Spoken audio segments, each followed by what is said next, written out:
Hi guys and welcome back to the Mighty Blues. My name is of course Cameron and welcome back today to another live stream. It's Tuesday of course, it's the midweek stream. We don't usually do it on a Tuesday, we usually do it on a Wednesday, but of course Everton play on Friday thanks to Sky Sports for fucking up everyone's schedule. Cheers lads, you bunch of gobshites.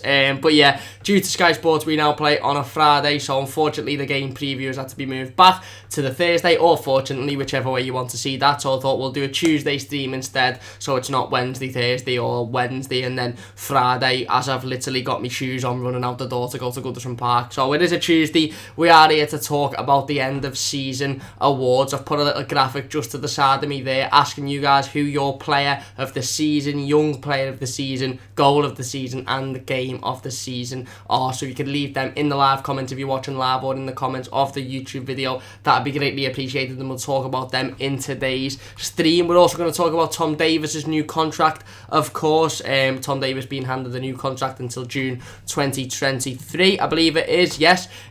So, you know, listen, fantastic news for Tom, of course. 70 Premier League appearances at the age of 20 years old, the youngest ever Everton captain on record. So, you know, fantastic young player, a player that I think a lot of fans get behind. Some fans are a little bit frustrated by at times, but listen, the lad's learning, and you know, when he breaks into the team, when we're in good form, when we're confident, you can really see his talent and you can see his hard work. He's an Evertonian through and through. He showed that with his welcome message saying up the toffees after, of course, he signed that new contract yesterday. And, you know, it's fantastic news. It really is fantastic news. Tom's a player that we all knew was going to be in and around the squad for the foreseeable future. You know, he mightn't be the best player in the team at the minute. He mightn't be the most skillful, the most technical midfield player, but he's definitely good enough to be in and around this squad. And, you know, he was handed this contract apparently off the back of being of having a loan move rejected from Celtic in January. So good news for Tom Davies, of course. Jonathan says, what's your opinion on Watford getting a Doucouré replacement? Would we have any chance of signing Doucouré?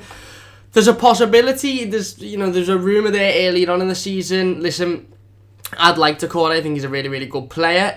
I think he's a little bit like a Disaganagay. I just think he's a bit more technically gifted in the sense of when he's got the ball at his feet. Whether we've got a chance of signing him, I don't know. I think we've got a chance of signing anybody, to be honest, with Marcel Brands in charge. Whether, you know, they're bringing in a replacement because another Premier League team has gone for him, or whether Doucouré, which I think is the most likely, as probably seeing the fact that PSG want a central midfielder. PSG are probably going to bring in Ander Herrera on a free. Obviously wanted the Disaganagay in January, so he's probably thinking, right, I want to go there, I want to take my opportunity, you know, before PSG move on to somebody else like they did after Garner didn't leave in January. Do I think we've got a chance of getting him? Of course we have.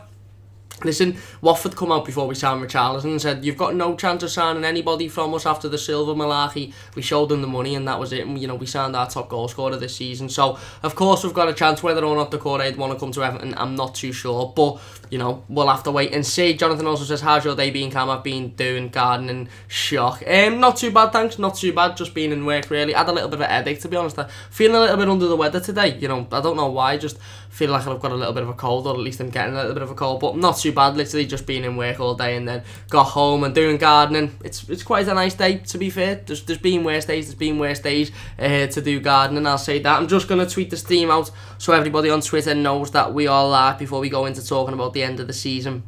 I'm going to give my brief opinions on this season. You know, obviously it's not over yet. We've still got 2 games. Tottenham away from home, which will be, you know, a massive game, last game of the season, and then of course Burnley as well on Friday, which is the last home game of the season at Goodison Park. Last time we'll hear them sirens this season. Hopefully we get another victory. But, you know, like I said, we'll talk about the season. I don't want to go full in depth into talking about how the season's gone, because obviously we don't know what could happen yet. We still could finish 7th and get in a Europa League spot, or we mightn't finish 7th and get in a Europa League spot. So I'll leave that stream until obviously after the season's finished. But I'll talk briefly about, you know, what my thoughts and opinions are on Marco Silva's first season. You know, how it's been, whether we've actually progressed. I think there's no question about the fact that we've definitely progressed since last season, but have we progressed throughout the season with Marco Silva? And obviously we'll talk about that in just a minute. Jonathan also says, oh, we have enough money for a striker who works for us. I definitely think we've got the money. It's just about, you know, who Marcel Brands wants and whether that player wants to, you know, join up with the rest of the squad as well. But anyway,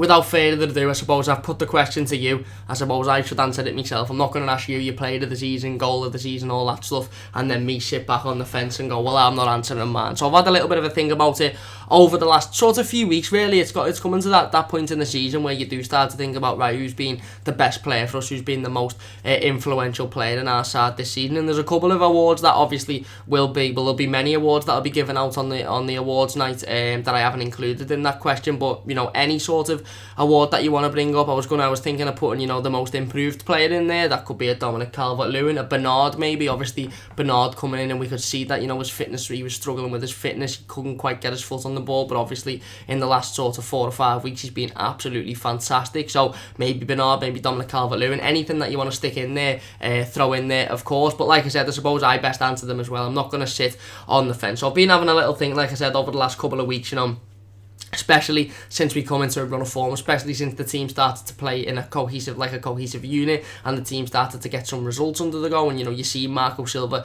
really motivating them, and you're seeing what we can do, and at our best, we can challenge for that top 6, maybe even that top 4, who knows. So I've been having a little think, and of course I put 4 down there just because it's the easiest 4 to start with. So in terms of player of the year, a popular one, I put this out on Twitter, and this seemed to get quite a few replies, and the majority of the replies had the same player for player of the season. And there's many candidates, of course. Listen, you're looking at Michael Keane, I think is definitely in with a shout, definitely in for the shout for most improved player as well. Listen, I think when we first signed him last season, obviously under Ronald Koeman, and under Sam Allardyce, he struggled. He struggled because he was playing next to Ashley Williams, who's absolutely shite. He struggled because the team weren't playing well at all. They weren't managed well. And you seen a Michael Keane where you were looking, thinking, is he really worth the 30 million? Have we just been sold a dud from Burnley? Of course, he's come into this season under Marco Silva, and for me, he's been absolutely fantastic. He's had maybe a couple of games where you've looked and you've gone, okay, you still look a bit dodgy. Maybe a couple of decisions we've made where you've gone, you need to work on that, but overall as a whole, he's been absolutely fantastic this season. So I definitely think he's in with a shout. Going into the midfield, you're looking at Andre Gomez, of course, who's come in from Barcelona on loan, being absolutely fantastic, a breath of fresh air in our midfield at a time when Morgan Schneiderlin wasn't quite doing it. Andre Gomez come in, and from the off, his debut against Crystal Palace, he very clearly was the best player on the pitch technically, and ever since then he's been class. I know there's been again a couple of games where he's looked a little bit poor, but overall, the majority of the games he's played in, he's been absolutely fantastic. Specifically that game at Anfield against Liverpool, we all know how that went, and we all know what the result of that game was. But Andre Gomez absolutely bossed the midfield with players that could go on and win a Premier League there. So I think he's definitely in with a shout. Richarlison, of course, our top goal scorer. Gylfi Sigurdsson, of course, getting in with the goals as well. There's many of choice for player of the year this season. I think although we've had a little bit of a roller coaster season, I think there's been a lot of players that, for the majority of it have, put in a really good shift and have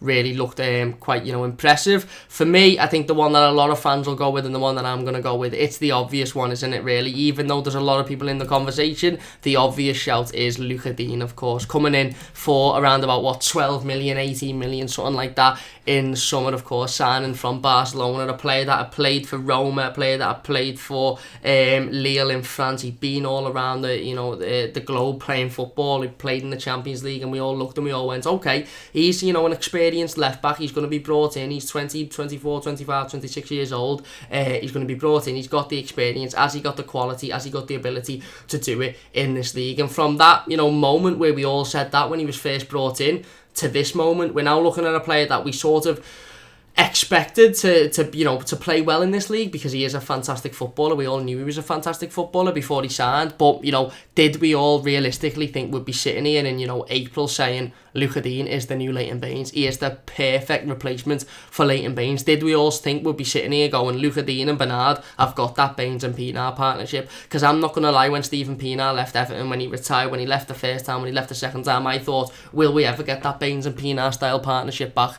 on the left or the right? Will we ever get a partnership that good? And I think we're very close to it now. Of course, it's still early days. Of course, it's still early on. But Lucas Digne and Bernard have got that partnership down that left-hand side, and that is majorly due to how good Lucas Digne has been this season. Not just the contributions he's made going forward, his goals. His goal against Manchester United is definitely in there for the shout for goal of the season. His goals against Burnley, his free kicks, he's been absolutely fantastic. And like I said, not just that, but defensively, the lad is absolutely immense defensively. And I think he's a massive part of why that back line has improved massively since, of course, we had the old zonal marking argument and we were leaking goals left, right and centre and we conceding, balls into the box from championship sides. He's a massive part as to why that has improved, because he's very, very solid on that left-hand side. And I think, you might sit here and you might say, well, Richarlison's in for the shout because he's highest goal scorer. Well, Gomez is in for the shout because look how good he's improved our midfield. But I think generally coming into this season, we all knew that Leighton Baines was going to struggle to get game time. We all knew that Leighton Baines, was on the way out. I know it's sad to say, but,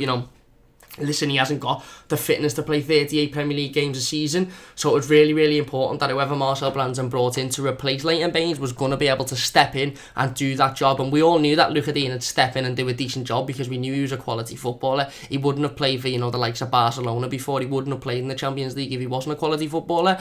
But I don't think we quite expected him to, step in and adjust to the Premier League that quickly and, be our Leighton Baines. He literally reminds me of a prime Leighton Baines, and I never thought we'd ever see that in a player. But Marcel Branson's gone out there first side. He's had the task of replacing one of the best left backs in Europe on his day, an Everton legend, and he's done it with his first signing, and he's brought in a player that plays very, very like Leighton Baines does. And I dare say that's probably because he's insane with Leighton Baines. He's being mentored by Leighton Baines, but Luca Dean doesn't need telling by anybody. Like I said, he's played for the top sides in world football. He's played in the Champions League. He doesn't need telling by anybody how to play football. He just is naturally talented, and he's a fantastic footballer. And I think he will get player of the season. I think it'll be quite criminal if he doesn't. I can see why there's other people in the shout. He's not ran away with it to the point where you go, well, obviously it's Luca Dean. But for me and for the majority of Evertonians, certainly Evertonians that were replying to the tweet I put out the other day, seem to think that Luca Dean definitely is deserving of that player of the year. So we'll go into young player of the year before we dive into the live comments. I can see some people are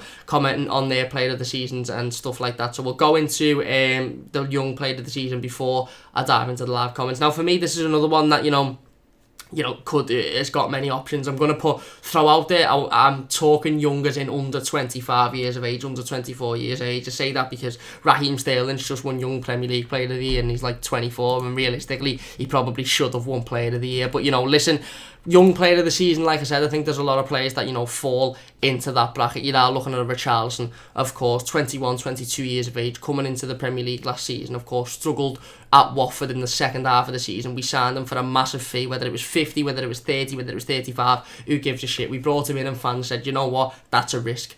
That's a player that has had a decent start to the season with Watford, not fantastic, but a decent start, and then in the second half of the season completely fell off, didn't score a goal, didn't register an assist, fell off the planet of the earth. Obviously really liked by Marco Silva. Marco Silva's come in and he said, listen, I want this player, and we've put the money on where our mouth is, and fair enough. To be honest, fair enough, because you've got to give kudos to Marcel Brands and Marco Silva for doing that, because I think a lot of Evertonians sat at the start of this Premier League season and they said, okay, we know what Richarlison can give, we know how talented he is, clearly, he's a Brazilian centre-forward, he's coming into the Premier League, but we also know that, it's a massive risk. For that much money, he could very well, just not do it again. He could very well continue that poor run of form that he had when he played for Watford, and he mightn't give us anything.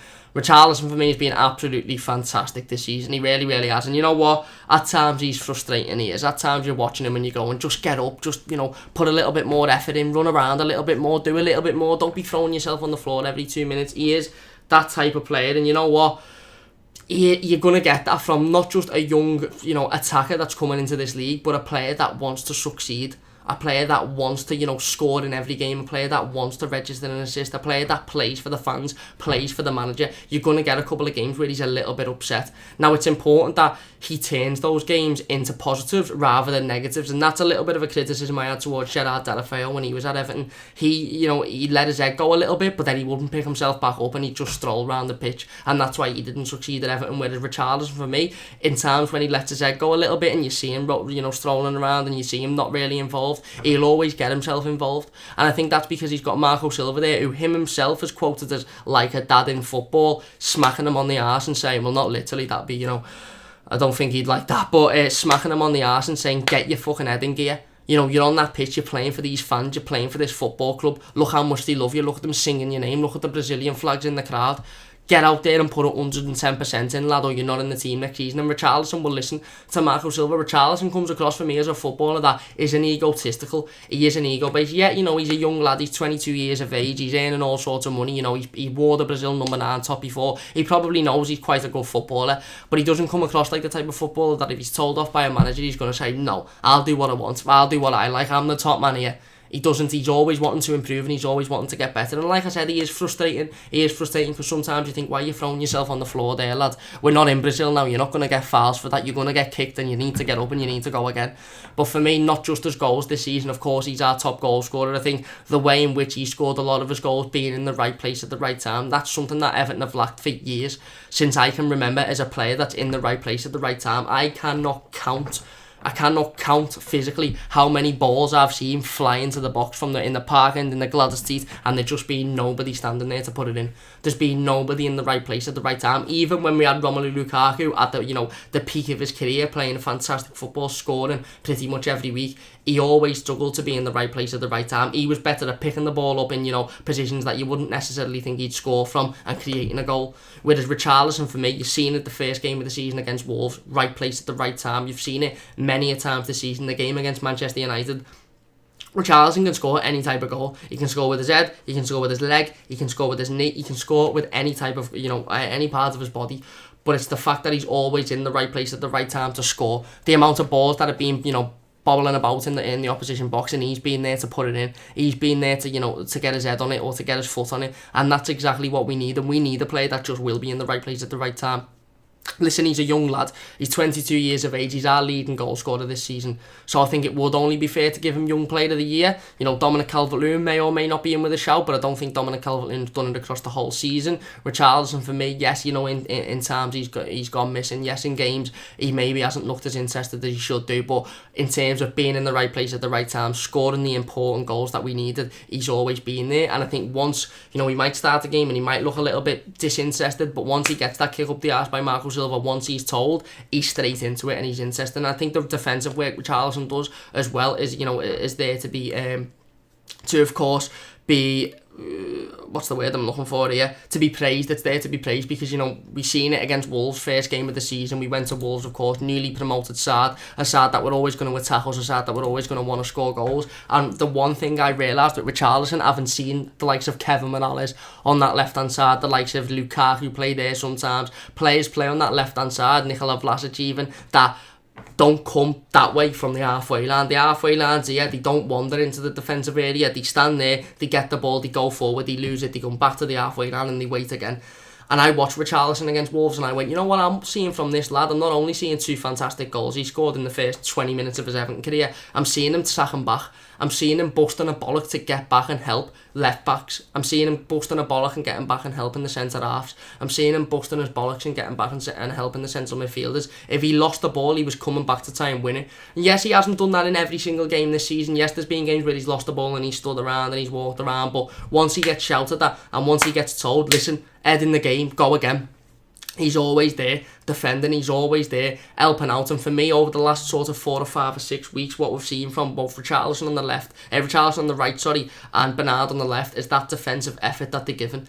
They're sacking back and they're helping them, and you're not just getting a player like Bernard who's technically fantastic, who's breaching forward and creating all sorts of opportunities up top, and Richarlison who's doing the same, but you're getting them sacking back and helping out defensively. Seamus Coleman's aging now. Seamus Coleman hasn't had the greatest of seasons, so he needs as much help as he can. And I think, a lot of the reasons to why Seamus Coleman hasn't had a fantastic season is because he's had the likes of Theo Walcott on that side, who hasn't helped him a lot, because he doesn't sack back. Whereas when Richarlison's in the side and when he's playing on that right hand side, he's always constantly back, he's helping out Seamus Coleman, he's doing his defensive bits exactly like Bernard is on the left hand side. Again, Richarlison has played centre forward, left wing, right wing this season. He's played in these different positions and he's always adapted himself.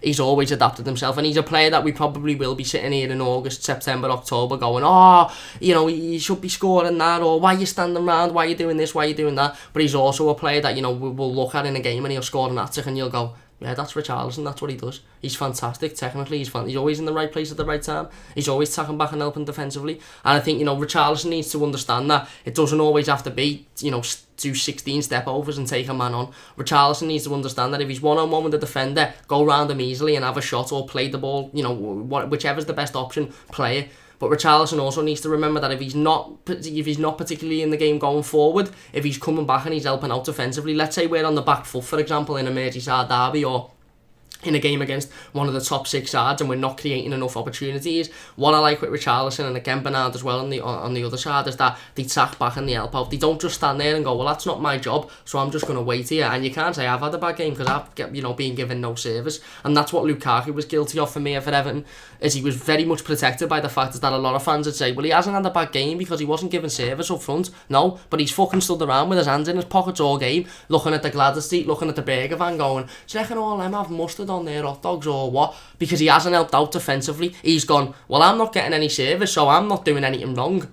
I'm just going to stand here. Whereas Richarlison needs to know that if he's coming back, he's sacking back and he's helping out defensively, it doesn't matter if he's not had the shot on target, it doesn't matter whether he's not taking a player on in a game. If he's come back and he's helped out defensively, he's had a good game. And I think the more Richarlison learns that, the more and more Evertonians will fall in love with him, and I think he's been absolutely fantastic this season. So for me, the young player of the year would be Richarlison. Of course, like I said, there's other shouts in there. There is, Dominic Calvert-Lewin, who in the past sort of 5 to 6 to 10 weeks has been a massive improvement, probably our most improved player in that period of time. Listen, I think Dominic Calvert-Lewin's been fantastic recently. I think he would definitely be in with a shout with young player of the season if he'd done that consistently, if he played consistently, if Marco Silva had given him his opportunity at the start of the season instead of consistent on playing Cenk Tosun, who it's come, very clearly come out that he hasn't got what it takes to be a Premier League striker. It's certainly not at our level. Even though I love the lad and I think he's fantastic and he nearly scored the cracker the other day.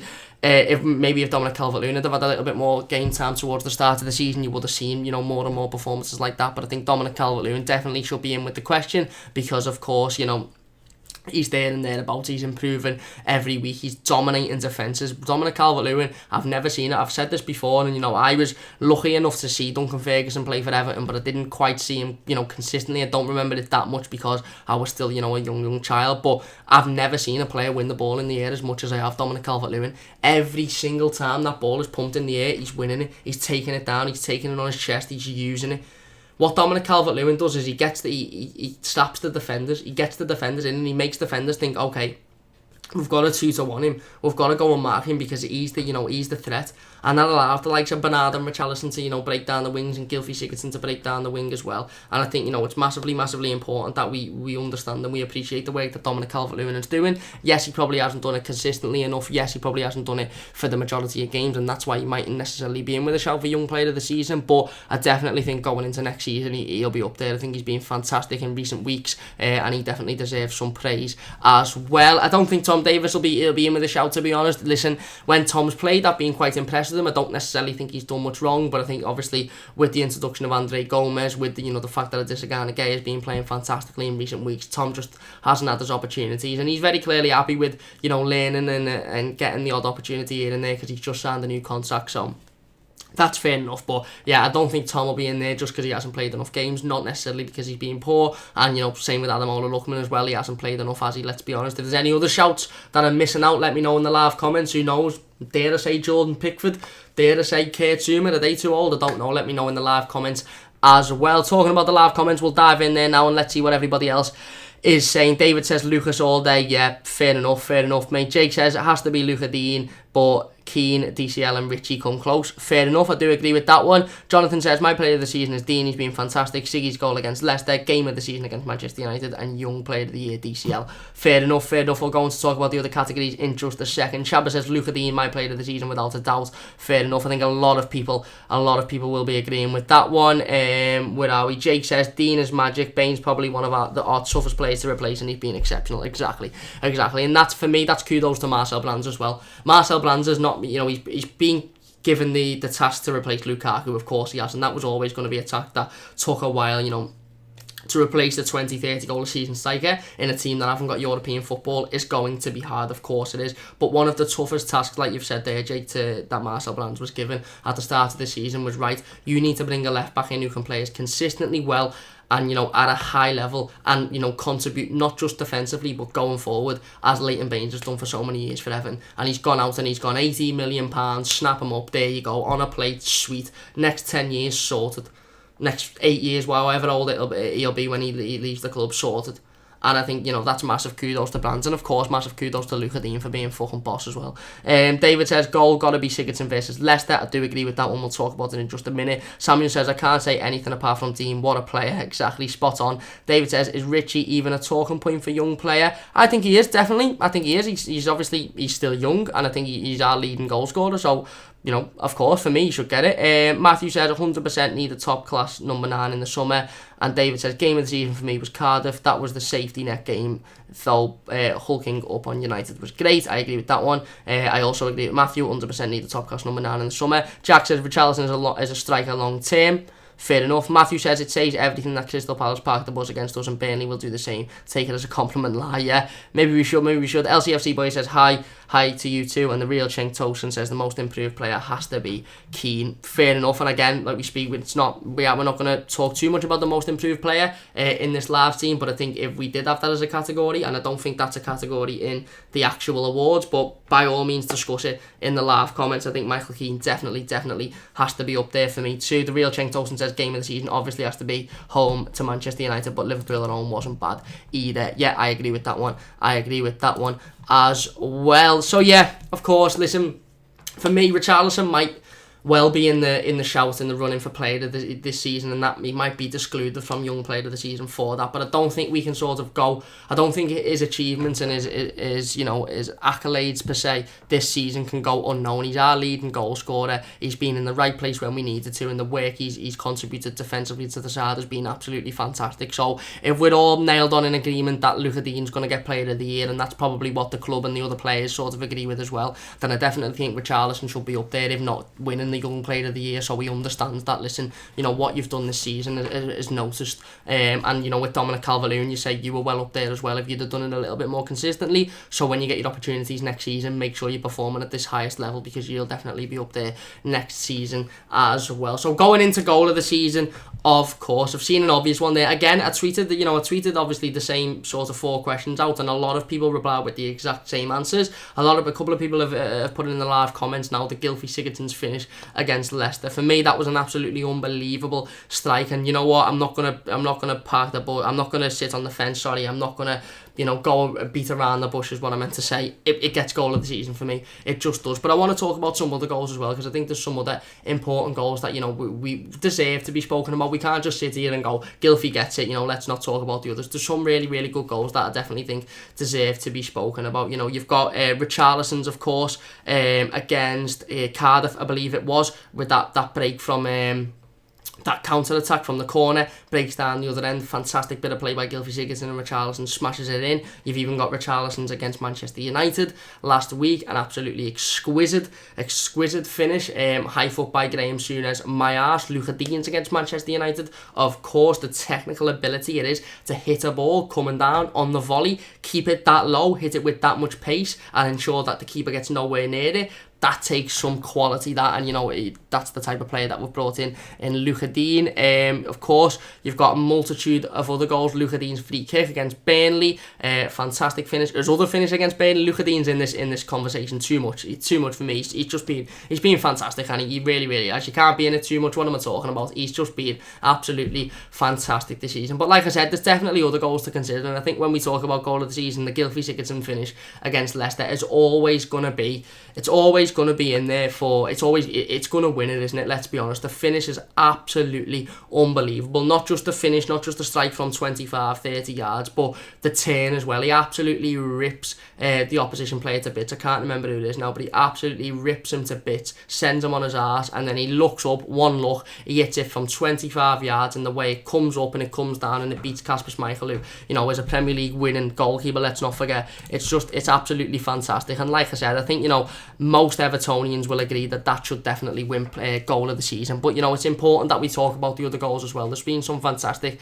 finishes this season, and not just finishes, not just strikes in themselves, not just like the likes of the Sigurdsson strike against Leicester or the likes of the Luka Dean strike against Manchester United. There's been some real good team goals as well, and some real good goals where, you know, the teams play well together, and, you know, we've put the ball in the back of the net. The first goal against Leicester's a perfect example of that. Bernard ripping it up down the left hand side, putting a chip ball in, and Richarlison, being at the right place at the right time and being able to put it in. You know, we've scored some really, really good and really, really important goals this season, so I think it's important that we talk about them as well. But yeah, listen, let's not beat around the bush. Gylfi Sigurdsson's finish against Manchester United was absolutely exquisite. Not against Manchester United, against Leicester was absolutely exquisite. His finish against Manchester United was exquisite as well, but, you know, which one was better? I suppose I'll let you guys decide. Let me know in the live comments if you are watching this live. If you're watching it as a YouTube video, leave your thoughts in the YouTube comments. Who was your player of the season? Who is your young player of the season? And more specifically to this point, what is your goal of the season? If you've got, you know, if we're all sitting here and we're saying, you know what,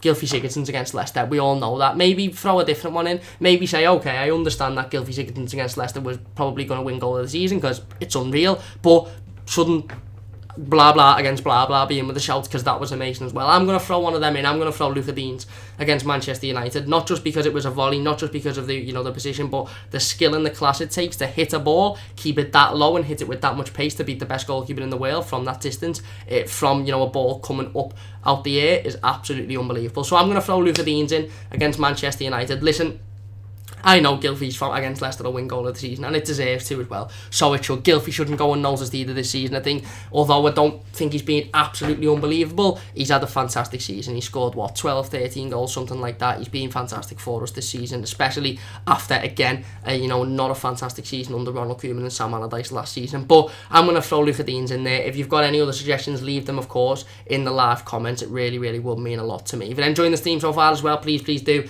leave a like. Got a couple more things to talk about, of course, and if you're new to the channel, please do subscribe. So close to 500 subscribers, so it really would mean a massive amount if you could subscribe. Where are we? Let's get back into the live comments. The real Cenk Tosun says, game of the... Oh no, we've read that one out, haven't we? The real Cenk Tosun says, apparently there's a stat where if Man City and Liverpool both win their final 2 games, then it would have been Everton that lost Liverpool the title, as that was the last game Liverpool dropped points. That'd be a shame, wouldn't it? It'd be a shame if little old irrelevant Everton that nobody really cares about lost the title. I hope it is. Gobshites. The real Cenk Tosun also says Siggy against United has to be up there as well, 100%. And the real Cenk Tosun also says, what about Digne's strike against Burnley at Turf Moor? Exactly, just mentioned it then. What a fantastic strike. And David popping up with one as well. Gomez versus Wolves. Nearly went unnoticed. I nearly forgot about that one. Gomez's strike against Wolves at Goodison Park. I try and forget about that game, and that's probably why I did forget about that goal, because we were absolutely shocking in that game. But the play, you know, the break, the Richie against Brighton, it was, yeah, Brighton, not Cardiff, sorry. The Gomez goal, the play, the fact that, you know, we took it down, and the strike from Andre Gomez was absolutely unbelievable. It really was, and I definitely think that's in with a shout as well. So get your suggestions, get your thoughts in the live comments. If you agree with Gylfi Sigurdsson versus Leicester, that's absolutely fine. I think I agree with it. I think, you know, the majority of Evertonians will agree with it. But get your thoughts, get your comments in about other fantastic goals that this squad has scored all season, and, you know, what goals should be in with a shout for goal of the season. If Gylfi didn't hit that fantastic effort against Leicester, who would have won it for you? Let me know your thoughts in the live comments down below. Matthew says, is Dean the best signing post Moyes? Good shout. Good shout. Maybe we'll have to talk about that on the stream. You know, there's been some signings since David Moyes. You've got the likes of Romelu Lukaku. You've got the likes of, obviously, Richarlison, Wayne Rooney as well. Afterwards, you've got some big signings post David Moyes. Is Luka Dean our best signing post David Moyes? Let me know your thoughts in the live comments. Fantastic question by Matthew there. Massive thank you for that one. But anyway, going on to the game of the season now, like a lot of people have said here, mine is probably what a lot of people think as well. And I'm sorry that this is a little bit of a boring stream, and you might have thought I was going to come on and say player of the year Gomez, young player of the year fucking hell, Fraser Hornby, goal of the season, I don't know, Richarlison's against Wolves away, and game of the season, the derby. You know, I don't know whether you expected different answers, but for me, you know, I think a lot of Evertonians and a lot of us sort of feel the same way in terms of these 4 questions. Game of the season for me, listen, I think the Manchester United game sticks in memories because it was only a couple of weeks ago. Of course, it was a dominant, fantastic performance against the side with the likes of, Marcus Rashford, Anthony Martial, Romelu Lukaku, Paul Pogba, World Cup winner Paul Pogba, even though he's massively overrated, in the squad. And it was, it was the game where, okay, we battered Chelsea in the second half, of that game, but we could have been better in the first half. We battered Arsenal, but we only managed to score 1 goal, and it was a little bit of a scrappy Phil Jagielka goal from a corner. We battered West Ham, but they're not actually that good anyway. The Man United game, we actually went there and we obliterated. We went to Goodison Park and we obliterated a top 6 side who were fighting for the top 4 at that time. And we scored 4 goals past them, 4 fantastic goals as well. A clever one by Richarlison, a fantastic strike by Sigurdsson, a fantastic effort by Luka Dean, and Theo Walcott's goal, which didn't get as much credit as it deserved in my opinion. An absolutely fantastic finish. So that sticks in Evertonians' minds because it was so recent, because it was so good, and it was our last win, of course, after we bottled it against Crystal Palace, but we won't talk about that one. But again, I think there's a couple of games that will stick in memory when you think about game of the season. You've got Burnley away from home, 5-1 victory, such a fantastic win.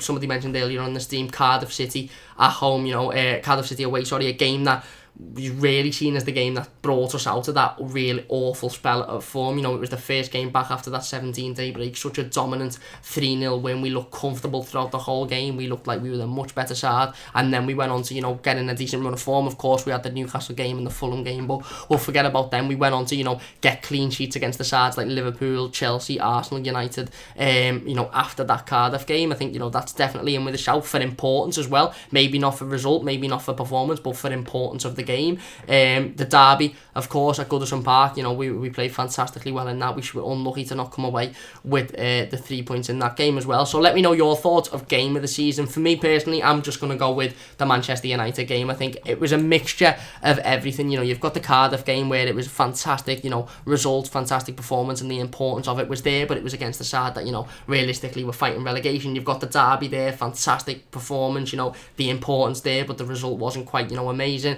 You've got the Chelsea game there, which was a fantastic result. The first half performance wasn't that brilliant. You've got the Arsenal game there, fantastic performance, but the fantastic result, but not as many goals as we should have really would have liked to see. The United game pretty much epitomises everything for me. It was everything we wanted. A fantastic performance, a fantastic result, a game of big importance because we were fighting for 7th place and they were fighting for the Champions League, and we went out there and we absolutely obliterated them. And it has gone massively under the radar because Sky and BT and BBC, they'll all tell you that Man United was shite and that, they were really, really poor. Paul Pogba was poor. No, they were shit. Yeah, they are shit. But we were absolutely unbelievable in that game of football, and I think that'll win a lot of fans' game of the season as well. Like I said, not just the performance, the result, the desire, the passion showed by the team, and the fact that we just, we battered Manchester United easily battered Manchester United. They offered nothing in the whole game, and we just walked through them as if that's what we do on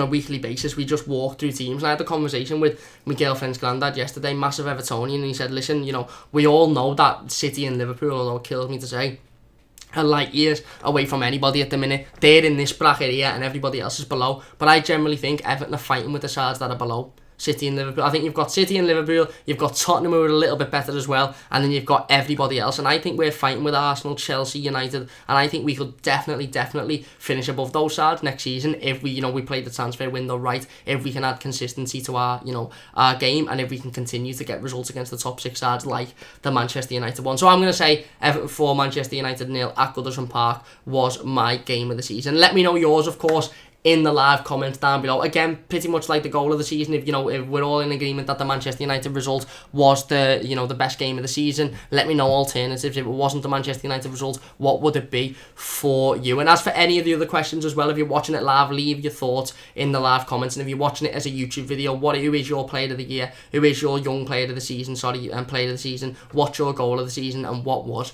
your game of the season? It'd be really, really interesting. I'll be down in the live comments, reading, responding to comments, and in the YouTube comments as well. So let me know your thoughts down there. It'd be really, really interesting to hear what you guys have to say. Please do leave a like if you're not enjoying the stream so far. It really, really does mean a massive amount to me. And if you haven't already, please do subscribe. David says easily about Dean being the best signing post Moyes, and David says though Bernard and Richie.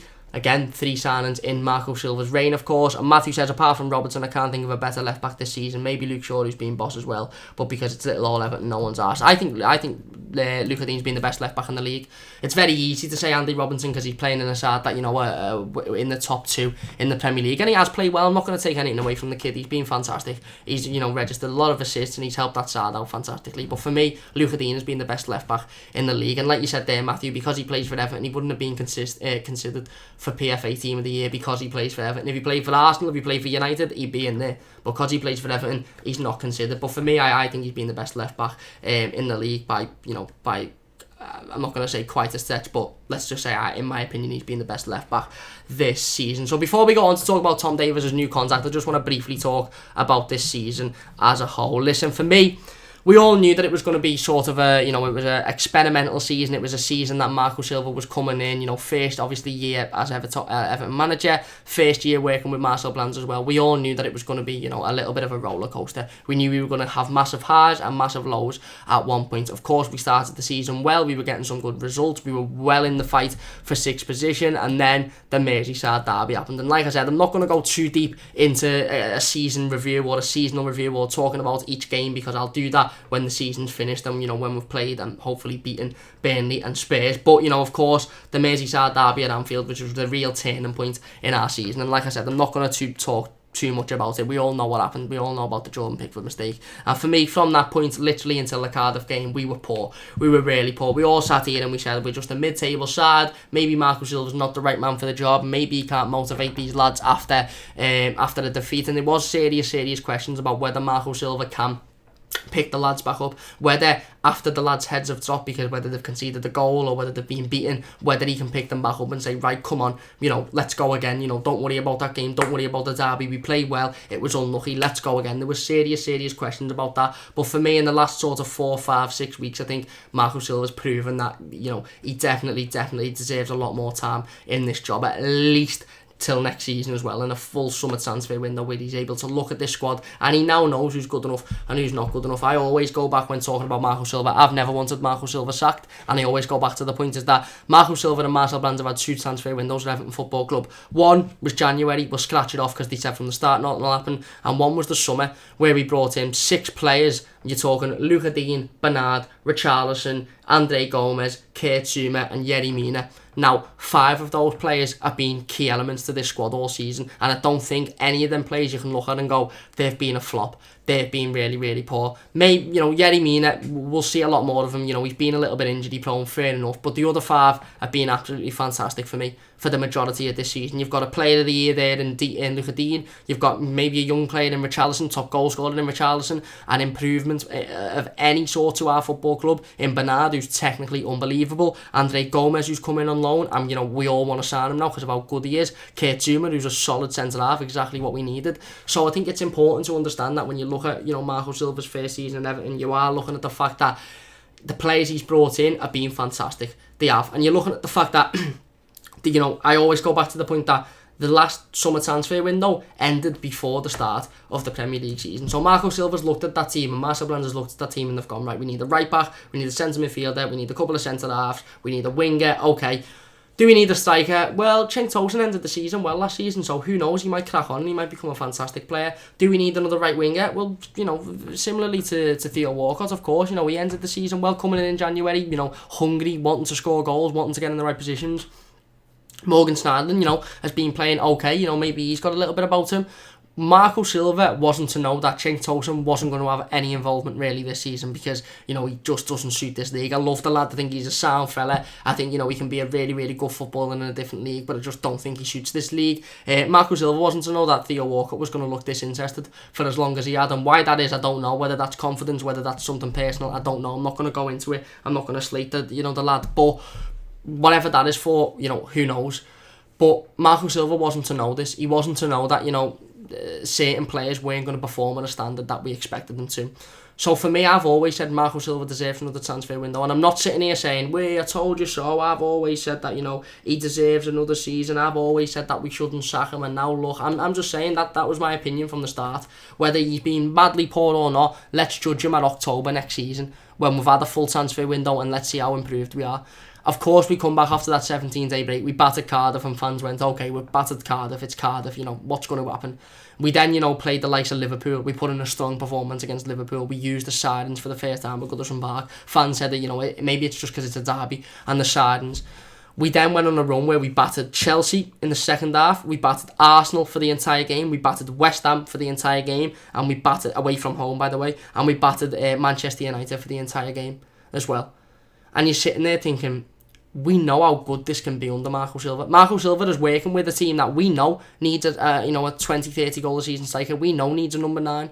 We know needs another right midfielder. We know probably needs another right back to breach into the top 6. Maybe another centre half. Maybe another central midfielder. We know needs at least 4 or 5 players in this side to really break into that top 6 comfortably.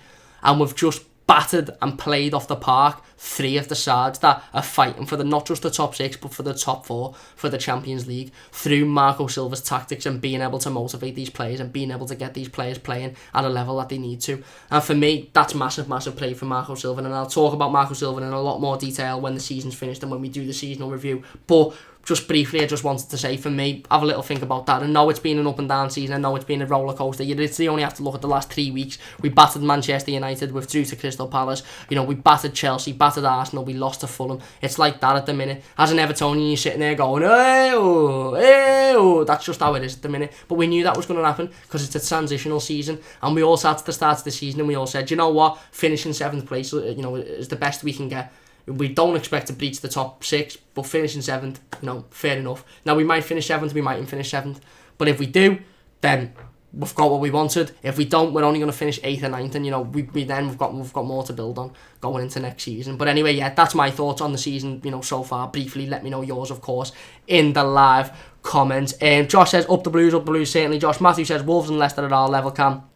At the minute, but yes, we can 100% get to Arsenal, especially Chelsea's level with Hazard leaving and a transfer ban, but need to get the summers right with transfers. Exactly, and I'm not saying we're, because of one game, we're as good as Arsenal, we're as good as United, we're as good as Chelsea, but what I'm saying is, those teams for me are going that way. Even Arsenal under Unai Emery, Chelsea under Sarri, with, of course, like you said, Hazard leaving in the summer with the transfer ban, United, they were looking shaky, they're going that way, and although we're a little bit rollercoastery, we seem to be going that way. So I think if we have a really, really good transfer window, if we bring in players that we need, if we address the issues, if we add consistency and add stability to the squad, then I think we can definitely challenge those teams for the top 6 next season. Josh says Silva needs another 2 to 3 transfer windows before he gets judged. I do agree with that one. The Football Blue says, hi mate, how are you? I'm fine, I hope you are doing well yourself. And David says, what 2 players do we need? Assuming Zuma gets done from the top, from the 5 or 6 that have been targeted. I don't want to say names because I don't know, again, who's being targeted. I'd like David Neres, I'd like Lozano, but I don't want to say names.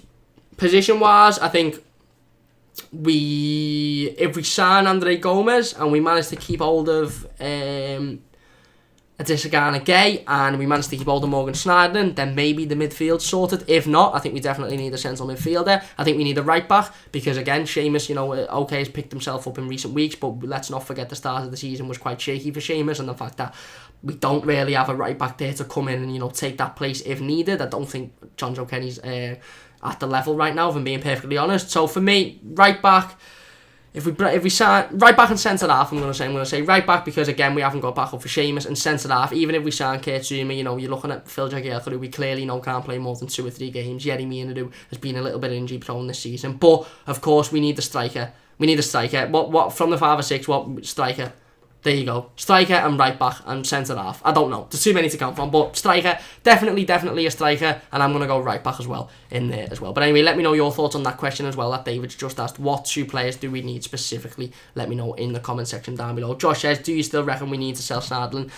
It's a really, really good question, and a question that, I think should be asked, and I think we should debate as Evertonians, because listen, 2-3 months ago we all said Morgan Schneiderlin's leaving in the summer and needs to leave, and some fans might still be in agreement to that now. I said in the game review to the Palace game, whether Morgan Schneiderlin is playing for a new contract, whether Morgan Schneiderlin is playing to be given more opportunities, or whether Morgan Schneiderlin is playing to leave the club, we don't know. He might be playing to put himself in the shop window, he might be playing to keep himself in the good books of Marco Silva, we don't know. But one thing's for sure is he's on a lot of money, and I think we could still get quite a decent profit from Morgan Schneiderlin. So I think Brands and Silva have to realise what he offers to the squad, and if we're signing Andre Gomez, how much game time is Morgan Schneiderlin going to get in a Premier League season? And if his wages account to too much, then sell him.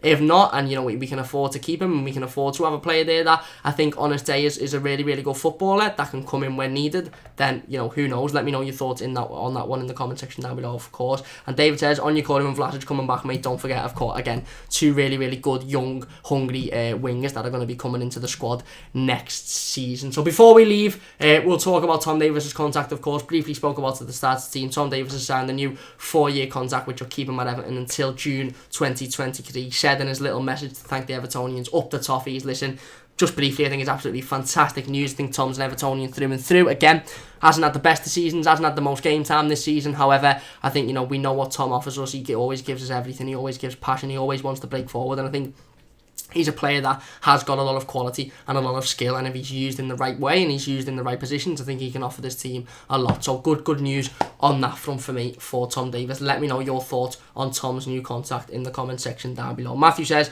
I've been saying Herrera to PSG, Garner to United. We should go for Adrian Rabiot. He's frozen out to PSG and is a free and is absolutely boss and would be a perfect transfer triangle. Maybe. I wouldn't want to sell Garner to United, if I'm being honest. I just, I don't want to really sell him to a Premier League side, but that's just me. But yeah, Rabiot is a very, very good player, and of course, if he's coming on a free and we're selling a Garner game, we need a player of the similar sort, then maybe Rabiot's a player that Marcel Brands will look at. But anyway, that's going to do it for today's team. A massive thank you to everybody for watching. Please do leave a like if you have enjoyed it. Really, really does help me out a lot. And if you haven't already, please do subscribe to the channel as well. So close to 500 subscribers now, so it really would mean a massive amount to me. A massive thank you to everybody in the live comments for getting involved as per usual. A massive thank you for giving me your player of the seasons, young player of the seasons, etc. If you're watching this as a YouTube video afterwards, leave all of your thoughts and all of your comments about what we've spoken about today in the comment section. I'll be there looking at them, reading them and replying to them as well all night. So a massive thank you to everybody for watching once again. Don't forget to join me on Thursday at around 7:30, because I've got a driving lesson, so I'm going to have to put it a little bit later, about 7:30 for the full game preview to, of course, our last game of the season at Goodison Park against Burnley on Friday night. Brilliant. Cheers, Sky. But yeah, don't forget to join us about 7:30 on Thursday night for that one. Should be a really interesting one. We'll talk about my predicted starting 11. We'll talk about the side that I think Marco Silva should field, and we'll talk about the importance of the game as well. But anyway, that's going to do it for today's stream. David says Garner would be silly to join United. I agree with that one as well. That's going to do it for today. A massive thank you to everybody for watching. Please do leave a like if you have enjoyed. Subscribe if you are new. Matthew says apparently they won't Garner. I'm sure they do. I'm sure United want anybody didn't get their hands on. They probably want me Nan, to be honest, because she's got more mobility than fucking Paul Pogba and Romelu Lukaku, I'll tell you that. But anyway, lesson me Nan. Thank you very much for watching. Please do leave a like if you have enjoyed, and I'll see you soon on the Mighty Blues.